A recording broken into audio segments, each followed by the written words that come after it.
Behind me is Canterbury Cathedral, sometimes called England in stone. It's one of Europe's finest examples of the style we call Gothic. But what if I told you that pretty much every architectural feature in this cathedral, built incidentally by the Norman French, with stone brought in specially from Normandy, had its origins in the Middle East and the Islamic world? It's the same with Notre Dame in Paris. When it caught fire in 2019, the world was transfixed, and the French suffered a nationwide outpouring of grief.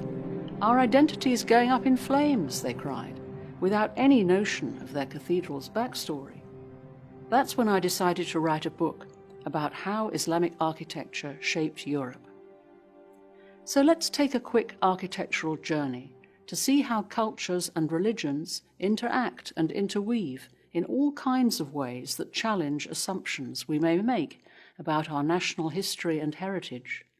We can trace ideas and styles as they passed from vibrant Middle Eastern centers like Damascus, Baghdad, and Cairo, to enter Europe via gateways like Muslim Spain, Sicily, and Venice, through the movement of pilgrims, bishops, merchants, and medieval crusaders. It's a rich tale of cultural exchange that will help you see some of Europe's and even America's iconic landmarks with new eyes. We'll start with the Twin Tower cathedral style so familiar to us from Canterbury and Notre Dame in Paris. The first church in that style dates from the 5th century and still stands on a remote hilltop in war-torn Syria. It's called Kalb Lawze, meaning heart of the almond, and it's just one among thousands of churches scattered over the wild and magical hills west of Aleppo. These churches were built to serve the Byzantine settlements, known today as the Dead Cities. Syria in stone, you could say, and collectively they represent the transition from Roman paganism to the zeal of early Christianity. When the first Muslims arrived in Syria, adopting Damascus as their capital, they absorbed and learnt from the earlier Byzantine, Hellenistic, and Persian civilizations, gradually synthesizing their architectural styles into something new and distinct. Among these early Muslim innovations were trefoil arches, triple arches, first seen inside the Muslim shrine of the Dome of the Rock in Jerusalem, then developed further in Muslim Spain at the Córdoba Mesquita, where they were elaborated into decorative cinquefoil arches, that's with 5 arches instead of 3, and multifoil arches. They covered every surface with great energy and flair. The early Muslims loved arches. "The arch never sleeps," runs the proverb. As for the pointed arch, that first entered Europe thanks to Amalfi merchants in Italy trading with Cairo. Inspired by the pointed arcades of the Ibn Tulun Mosque, they funded the same style in their new cathedral. When a visiting Benedictine abbot saw the style, he liked it so much that he ordered the same for his monastery at Monte Cassino, as did the abbot of Cluny in France, even importing the same craftsmen and materials to make sure they got it right. Once Cluny, the most powerful church in all Europe, had them, the fashion was set. Soon, Europe's medieval Gothic cathedrals, like Canterbury and Notre Dame, were covered in pointed and trefoil arches, inside and out, just like London's Big Ben and the Houses of Parliament were covered with them centuries later after the fashion came back in the Gothic revival.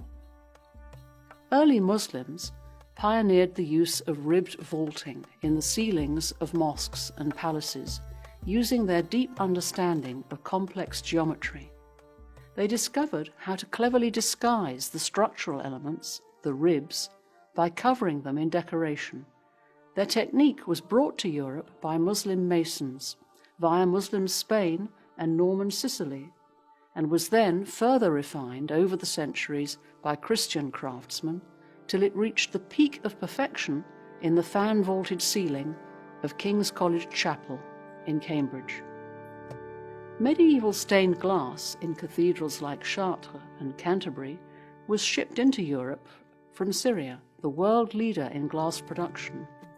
Venetian glass recipes specified cinders of Syria to give the best quality and luster, while Venetian craftsmen learnt from Syrian techniques.